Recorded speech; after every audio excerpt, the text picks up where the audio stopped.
Hey, hey everyone. Happy March. It's Dr. Naomi Wolf, not a medical doctor, don't arrest me.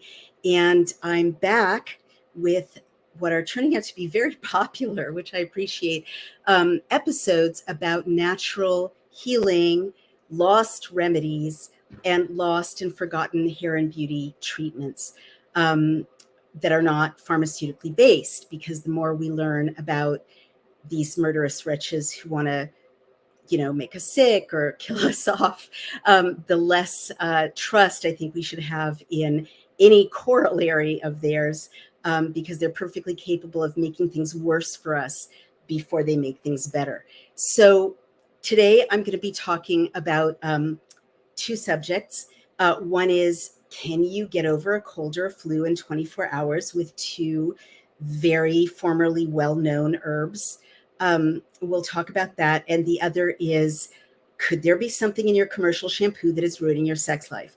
No joke. So we'll get to both of those.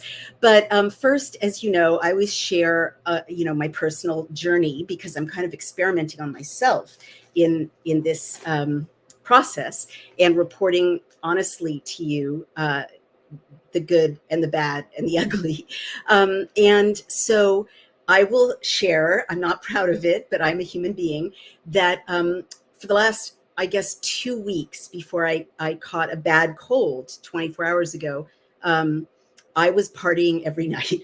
Like, I literally went out to events and saw my friends, and there were martinis, right? I discovered hard liquor late in life, and it's super fun to sit around with a bunch of friends and have some cocktails.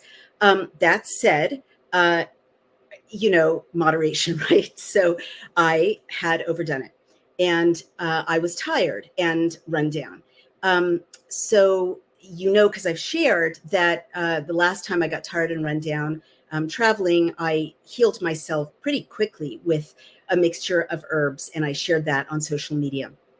But this time around, I just decided, you know what, I'll just stop drinking, because it's not a great habit to get into so much. So I stopped drinking, and literally 48 hours after I stopped, after my body realized there was not going to be a cocktail tonight, I got a really severe cold or flu. And I was miserable, like aching body, super, that head cold thing where you're just sniffling and sneezing. And I mean, I won't gross you out, but it was very yucky and miserable. Well, my whole orientation and understanding of what the body is doing is in the process of changing, as you know.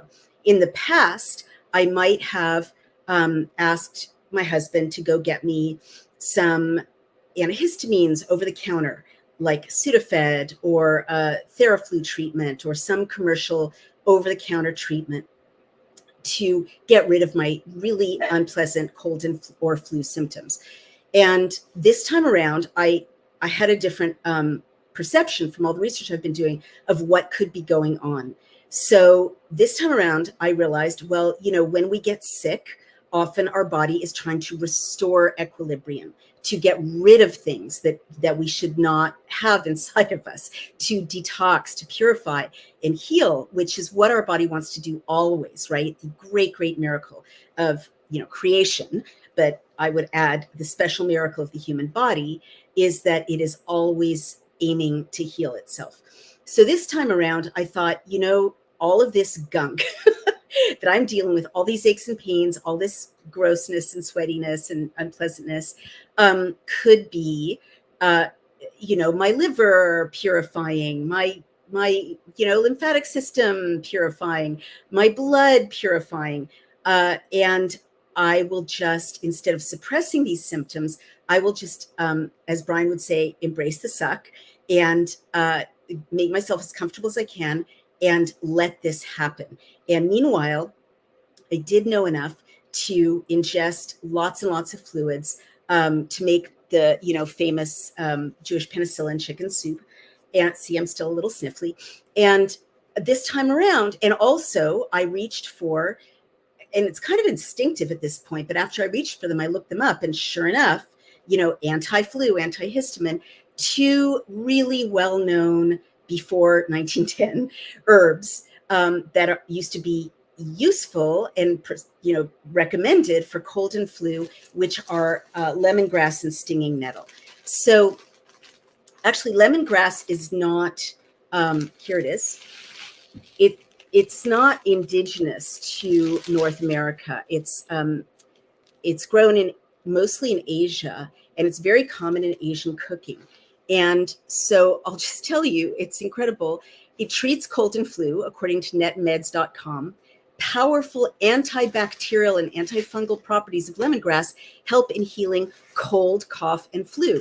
The goodness of vitamin C, A, and antioxidants triggers the immune system and keeps diseases at bay. Brew a hot cup of lemongrass tea with a dash of turmeric and tulsi leaves. This effective concoction facilitates to ease the congestion and mucus from the chest and soothes sore throat. So that's one summary of why lemongrass is especially good for cold and flu. And this site points out that lemongrass is a tall and stocky plant native to India and Sri Lanka that renders a fresh lemon smell and a citrus zest to the cuisine, and is used extensively in Asian cooking, scientifically termed Symbopogon, and is also called barbed wire grass, silky heads, and citronella grass. It can be dried, powdered as an herb, or used fresh. And it's been used since time immemorial, points out netmeds.com, as a natural remedy in promoting sleep, easing pain, and triggering immunity. It's also used, not the subject of this episode, but we'll return to it in the summertime, as an insect repellent in candles and in aromatherapy. So I put lemongrass in my new acquisition, which is this, which I'll talk about in a minute. And the other thing I kind of instinctively reached for, and it's funny how when you start to work with herbs, I'm not an herbalist, but herbalists have said this, that the herbs kind of like beckon you. And I am finding that that's weirdly true, that maybe my unconscious remembers what I read about, but I wasn't consciously aware that I knew anything about stinging nettle for colds and flu as an antihistamine, but I reached for stinging nettle. And then lo and behold, I found out and this is ladyoftheherbs.co, and they've got a bunch of herbs here for cold and flu. And they point out that this helps to nourish the body when disease strikes. Stinging nettle supports the immune system and has antihistamine properties to combat allergies such as hay fever and asthma. It also has the ability to relieve pain by easing muscle spasms and inflammation, and it can be used to clear catarrh in coughs and bronchitis. So it supports many of the major detoxifying organs, including the liver, lungs, and urinary tract. And this is beneficial when you've overdone it, when you're sick, because it helps to remove toxins that are caused by disease. And I thoroughly confess that I had been toxifying myself by partying, eating everything, drinking everything, you know how it goes. So amazing. So many of you might be wondering, because I'm always these days going on about brewing these herbs and drinking them in a tea. And again, I don't love tea bags because it's really an attenuated way to take an herb. You don't know how old it is. You just dip it in the thing for a few minutes. I don't feel like it goes through that. I mean, now I'm getting really weird and mystical, but I don't feel like with a tea bag, it's convenient, but it doesn't necessarily go through that alchemical transformation that I feel happens. I have zero evidence for this when you actually boil and steep herbs, fresh or raw dried herbs, bulk herbs yourself. And that's why I really like buying herbs in bulk as opposed to in tea bags. It's also much, much cheaper. And I'll show you, this is like a giant container, must be at least a pound, and of lemongrass. And it's from a site I really like called Frontier Co-op. And I like it because it's cheap, again, and you can buy herbs in bulk and save a lot of money. Always have the herbs that you need on hand. So, many of you might be wondering, I too have been wondering, how will I spend, how will I ingest all of these decoctions or concoctions, right? I don't have time to be brewing, cups of tea all day long. And it just seems precious and laborious. Well, don't laugh at me. I bought a Stanley Cup. And, and it's changed my life. Literally, you can throw, and I've been using this ever since I caught my severe horrific flu, literally 48 hours ago.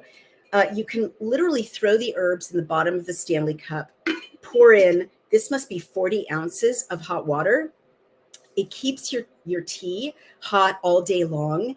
I have not solved the problem of little bits of gunk, herbal detritus floating into the straw when you get toward the end. But I'm going to get a tea ball, and then I'm just going to drop it in, and the tea ball will hang out in there all day, steep, and I will just sip and sip and sip. This is fabulous.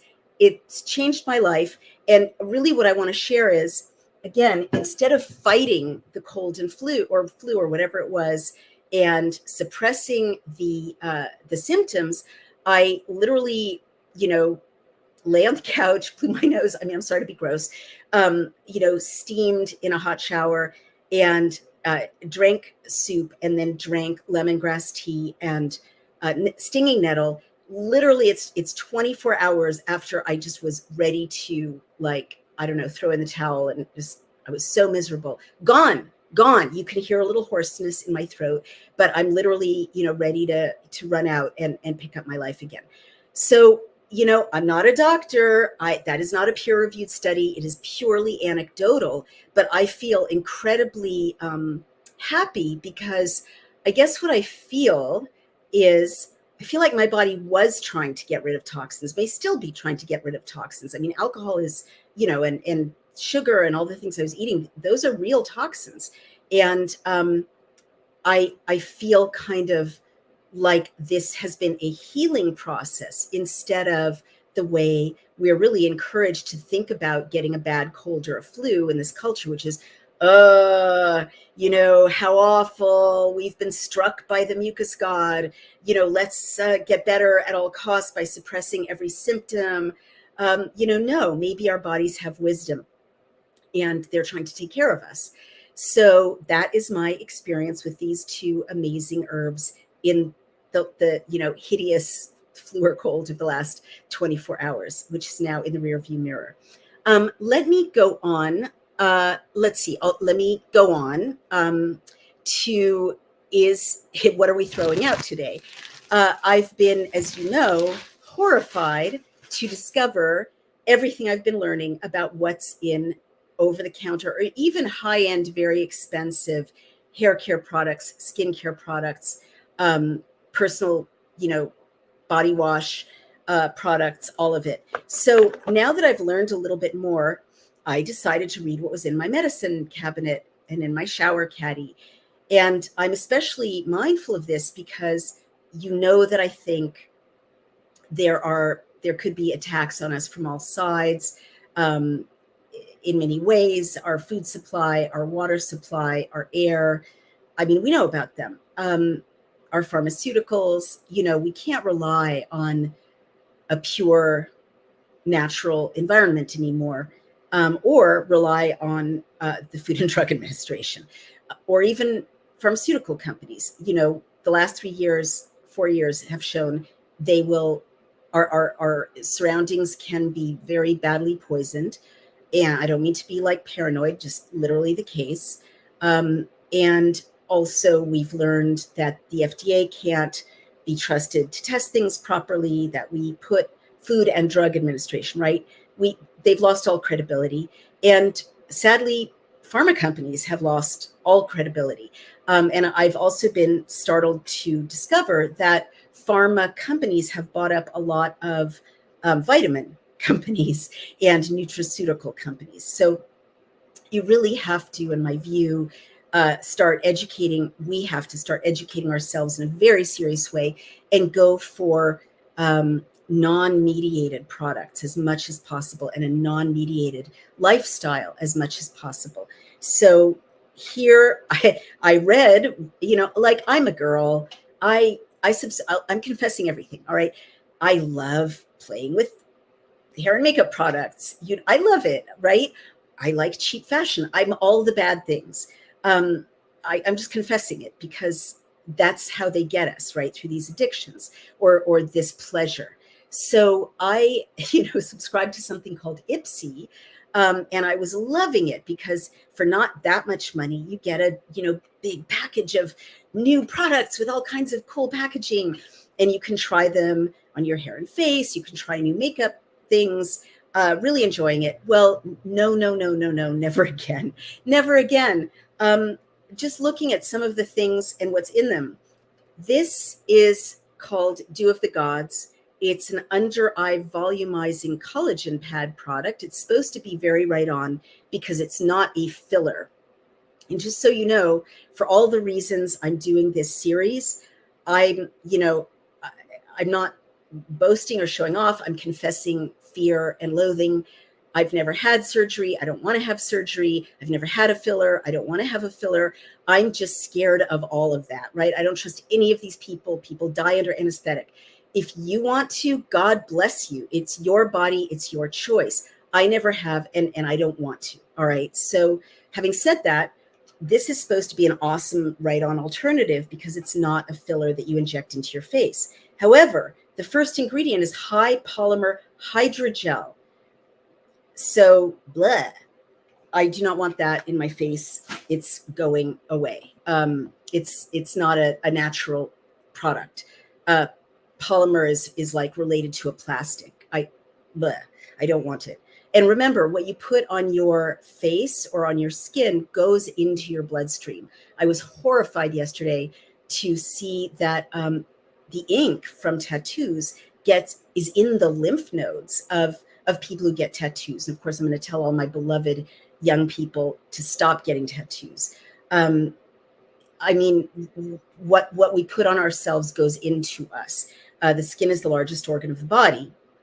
And often, it's so interesting, right? The skin tries to protect you, but often when people have skin conditions, Western dermatology treats them topically, but often they're a symptom of something internal that needs to be healed or cleansed or fixed, right? And it goes the other way around too. You can put something on your skin topically. It looks good temporarily, but it's just saturating your bloodstream with things that you do not want, or your lymphatic system, which is so important. So this is a product called, oh, by the way, I just dropped that other product in the trash. This is a product called Able Skincare London Ultra Collagen Eye Rescue Therapy. And let's see, it's got polyethylene glycol. Now, you know that polyethylene glycol is in antifreeze. Polyethylene glycol is a petroleum-derived product. And you know that I've been very upset that PEG is in the mRNA injections because it ends up in the breast milk of vaccinated moms, making their babies horribly, horribly sick and actually killing one. So I don't want polyethylene glycol on my face. It's going in the trash. And I'm literally, just so you know, just to empower you, I literally have a trash bag. I'm breaking the taboo of consumer society by throwing these things in the trash visibly. Here we have hydrating body lotion.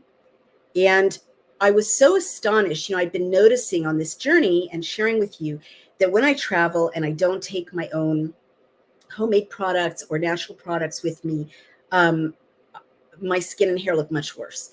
And it's not till I kind of get home, get to either my natural non-toxic products like Charlotte.Beauty, our sponsor, makes non-toxic products, but also I make them, out of coconut oil and tallow and all the things you've been watching, glycerin and lanolin. And it's a wonderful symbiosis. But when I am traveling, I don't have that luxury. I use what's in the hotel. I mean, I need to start traveling with this stuff, but I use what's in the hotel. So this is something we picked up in the hotel, and it's from a very high-end manufacturer. It's called Kennett MD Skincare. And the second ingredient is alcohol. And so I see this a lot. Alcohol is a preservative. It keeps this stuff from going bad or smelling bad over time. But what happens when you put alcohol on your hair or on your body or on your skin? Of course, it dries it out, and very, very harsh.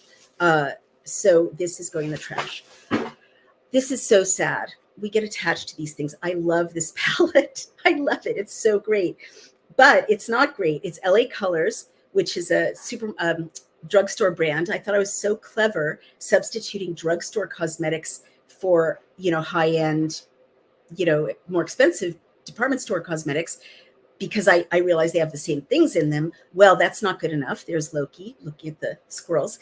That's not good enough, because as fun as this palette is, it's wonderful, very fashionable colors, very flattering. I'm just sharing, like, I'm doing this with mixed emotions, right? But we have to be strong. It has parabens, methylparaben, ethylparaben, and propylparaben, and butylparaben, multiple parabens. And so this too, sadly heartbreaking. LA Colors, I love you, but you've got to clean up your act, maybe reformulate, going in the trash. And Loon and Aster, I could not find. I mean, this is very interesting. Some of these products from Ipsy, you can't find the ingredients at all.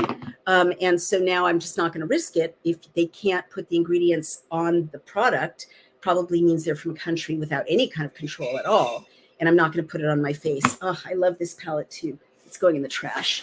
It's so painful. So goodbye, Loon and Aster. And I think this was from Walmart.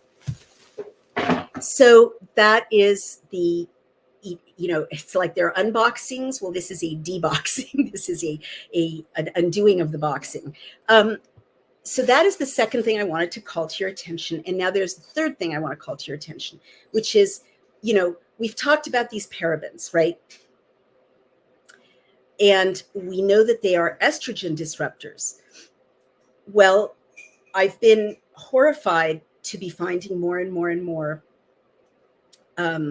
additives, including a recent story about additives in like Quaker Oats and processed cereals that are testosterone disruptors. I knew about estrogen disruptors. I knew that parabens were, really bad for, childbearing age women, for menstruating women, for menopausal women, for all the things our bodies need to do if we're female. I'm not even going to say biologically female. I'm just going to say female, with all due respect to whatever people want to, identify with. I'm talking about the biologically female body, right? When I say estrogen disruptors. Well, to my astonishment, there's a war on testosterone too. And now I'm just going to, again, confess and share. One of the things I've been scared to talk about in public is it's very visible to me that this generation of young men are being feminized by something in their environment. They don't look or sound like men just 2 generations older. And it's actually progressive. If you look at, pop stars from the 70s who are male, or movie stars or singers, and then you go down progressive generations, you see, and once you see this, you can't unsee it. You see, less and less of that traditionally masculine body shape, which used to be broad shoulders, narrow hips. You see less and less body hair and facial hair. You see fewer deep voices. And, even, I mean, it actually, even the jaw, like if you notice men born in this generation, born after 2000, tend to have narrow jaws, whereas just 2 generations ago, it was much more common for men to have a square jaw.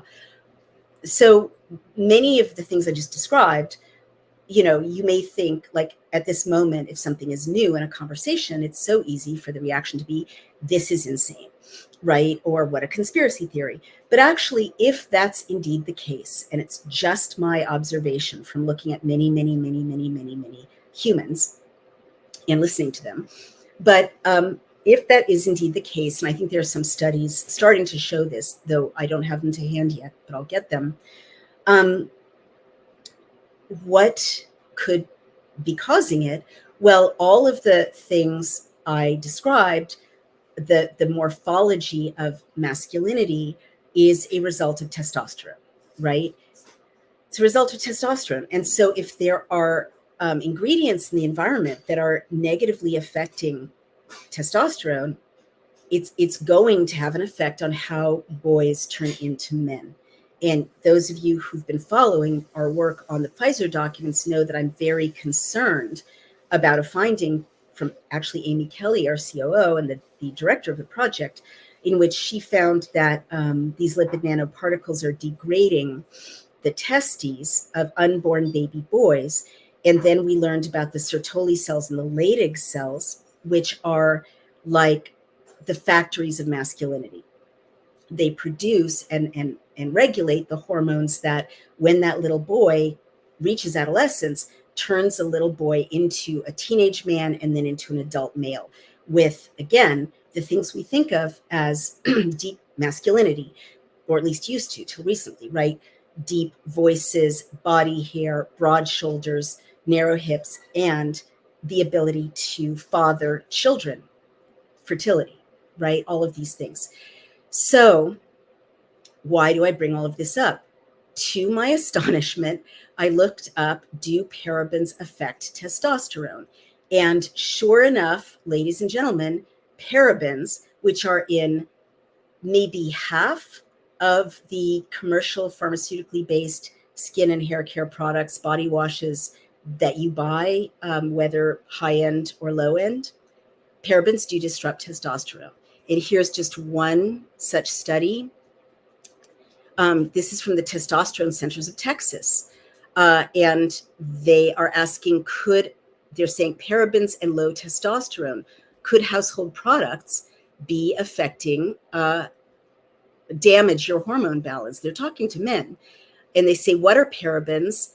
They conclude, unfortunately, parabens are everywhere, found in everyday products like these: shampoos, commercial moisturizers, shaving gels, makeup, toothpaste, moisturizers, lotions, lubricants, shampoos, detergents, and sunscreen. Parabens are also used as a food preservative, which is an additional concern, they say. Well, they drill right in, and I want to interview these people who are protecting the testosterone of men in Texas. They spell it right out: parabens and their effects on your testosterone levels.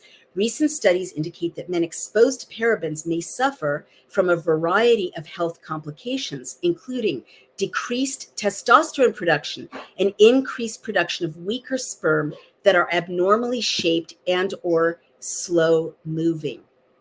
They cite a 2017 research project originally published in the Journal of Occupational and Environmental Medicine, and it evaluated the possible relationship between an environmental exposure to parabens and semen quality parameters, which includes sperm chromatin structure and the level of reproductive hormones in men.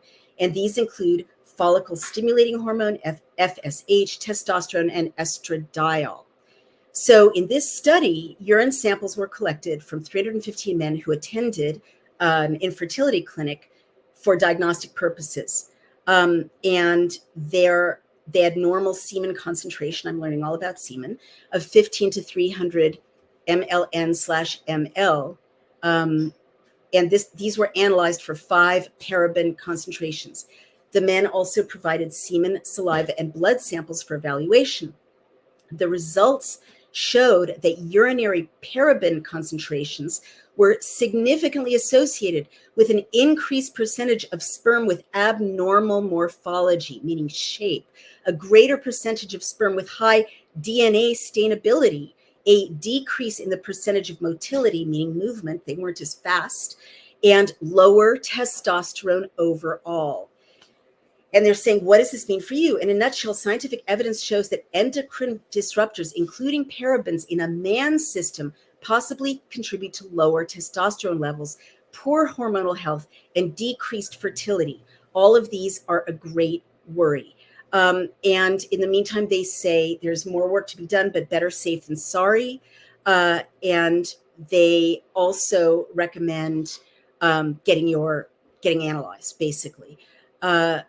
And I just can't even believe, I know a lot of people have gone in to get their fertility tested to be assisted in having a baby. I don't know anyone. It seems like one of the first questions men and women should be asked is, are there parabens in your environment? And let's start by getting the parabens out of your environment. So that's it. That's my update. I mean, it means so much, right? And for the men watching, I don't want to freak you out. It's my understanding that testosterone can be boosted again in a lot of ways. I'll look into more of that later. I just want to say how much a lot of us appreciate you taking care of your testosterone. And testosterone is important for women too. Hormonal balance, of course, is important for women too. Testosterone in women goes to sex drive. Testosterone in men goes to sex drive. And I guess I just want to, how can I put it?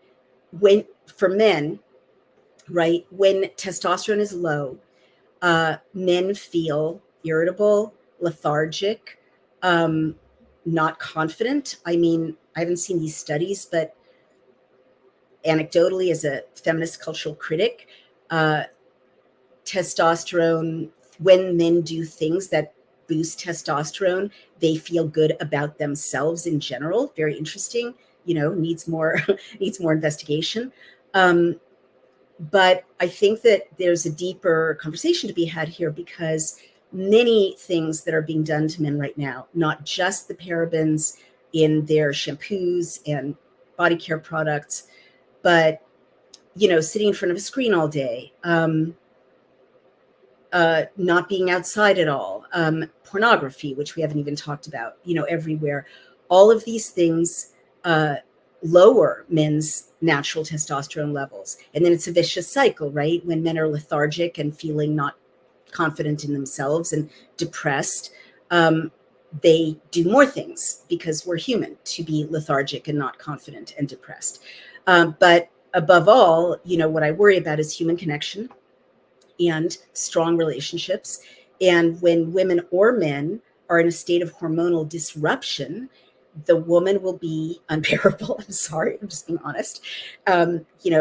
Pick fights, be irritable, snappish, critical.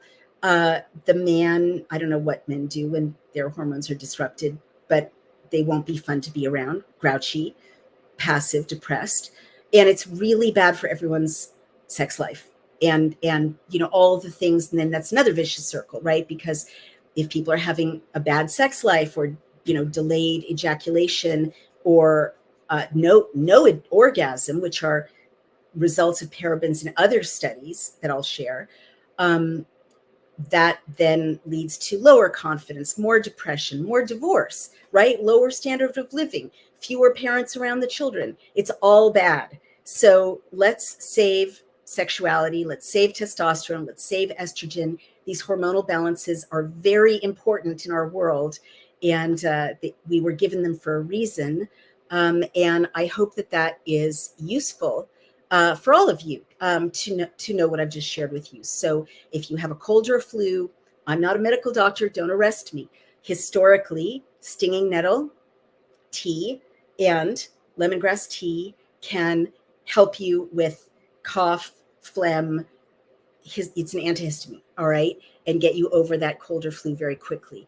And if you are feeling lethargic, losing libido, depressed, struggling with orgasm, get all of the parabens out of your body care stuff right away, and have a date with your beloved. All right, that's me, and that's the end of this podcast. Remember, but I'll go ahead and read your comments in just a minute. Please remember, all of this research, hosting, social media management, very expensive. We need your help if you want me to keep bringing you these completely unvarnished, unowned reports on natural skin, hair, health treatments, wellness treatments.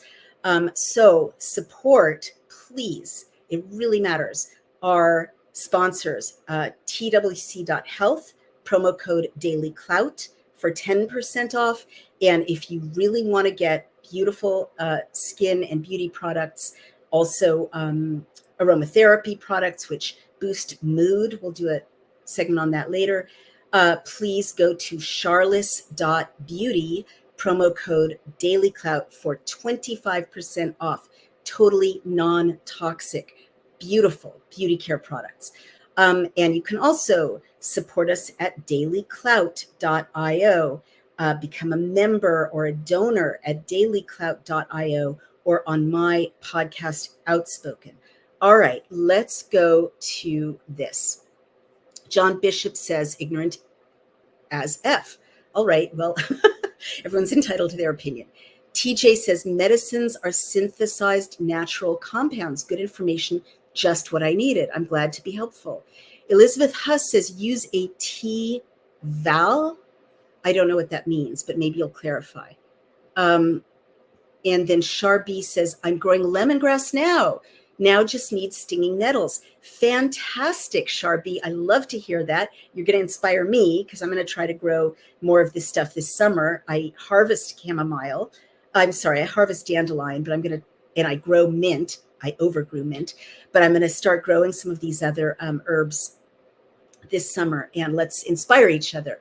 Be careful harvesting the stinging nettles. Please look up some specialized gardener's guidance because you can get a rash from, which is why they're called stinging nettles. Okay, we do garlic and ginger also. Very good for a cold, absolutely. So Johnny Woodrow says, how do you use stinging nettles to treat asthma? Well, that is a great question because, well, many reasons, but children are so overprescribed, horrible. I mean, thank God in a way they save lives, but these steroids that they give kids that are asthmatic can cause horrible emotional upsets, rage, anxiety, misery. They're just so powerful. So I like to think of, pharmaceuticals like that, like asthma medications, the bronchodilators, the inhalers as after we try the stinging nettle tea. So right now I would just say, I'm not a doctor, don't kill me. Asthma is very serious. Kids can die from it. Monitor it very closely. Consult with your doctor, but try to give your asthmatic child or beloved stinging nettle tea regularly and see what happens. Same with allergies. All right.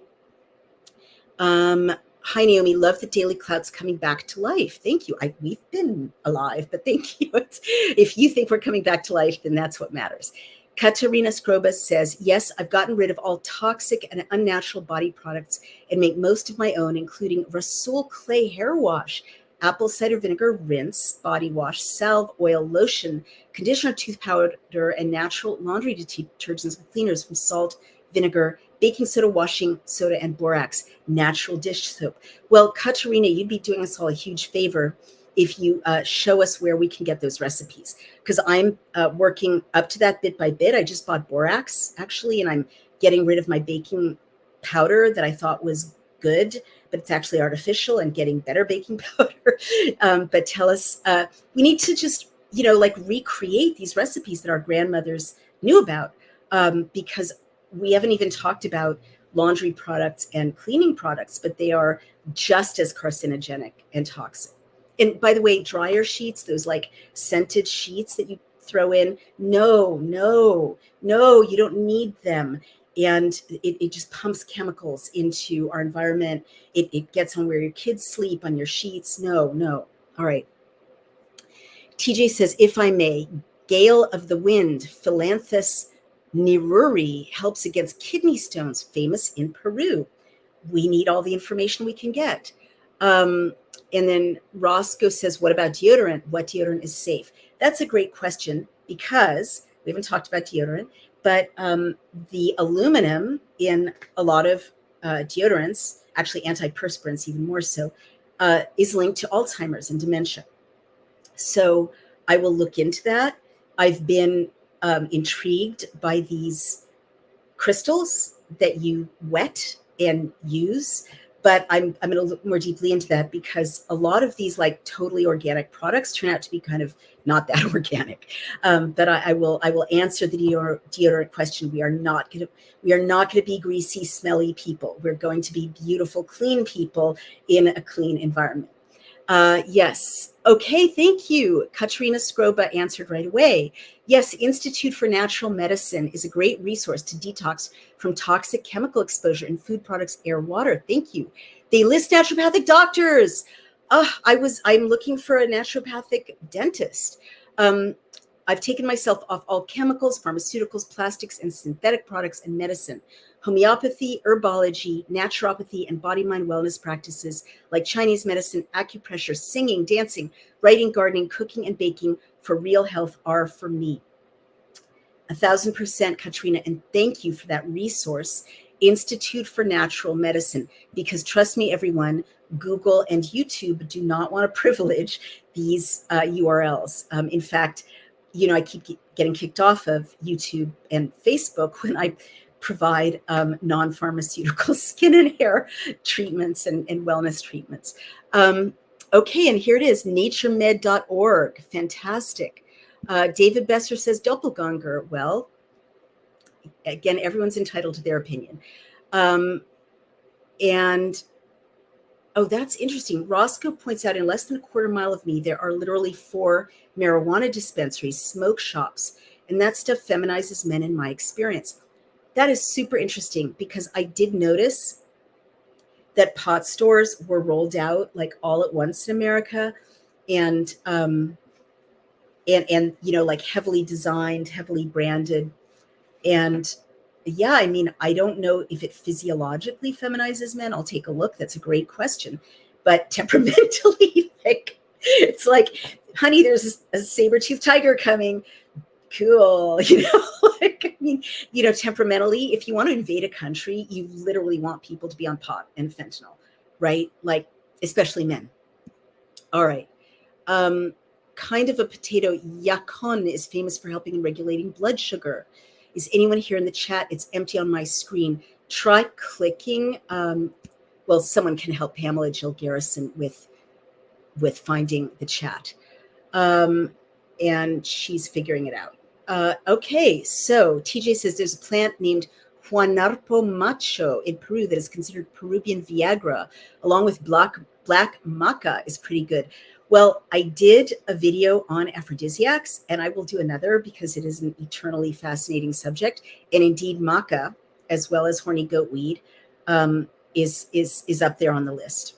Maca is great. Do you take hormones? Asks Kat. I do not.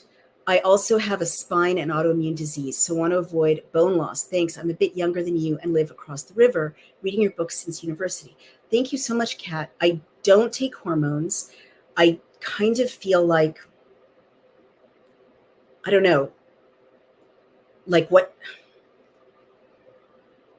I feel like the normal female life cycle has been, what is the word, pathologized. Like every step, right?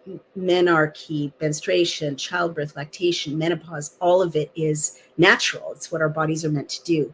So I don't take any hormones at all. I just don't trust them. I don't trust pharma to know better than my body.